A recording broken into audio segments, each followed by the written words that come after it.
بسم الله الرحمن الرحیم.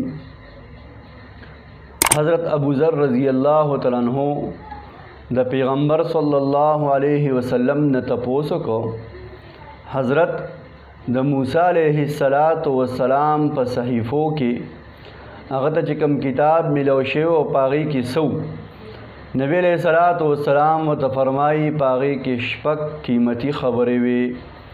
نمبر 1 پاغي کې لیکلو چې ما ته تعجب راځي په هغه کس باندې چې داغه دا یقین دی چې دوزخ شته او بیا هم دله خندا ورځي. دویم نمبر ما ته تعجب دی په هغه کس چې داغه دا یقین دی چې مرګ حق دی او بیا هم هغه خوشحالی مناوي. او دریم نمبر ما ته تعجب دی په هغه کس چې د هغه په تقدیر باندې یقین دی او بیا هم در په در ګرځي.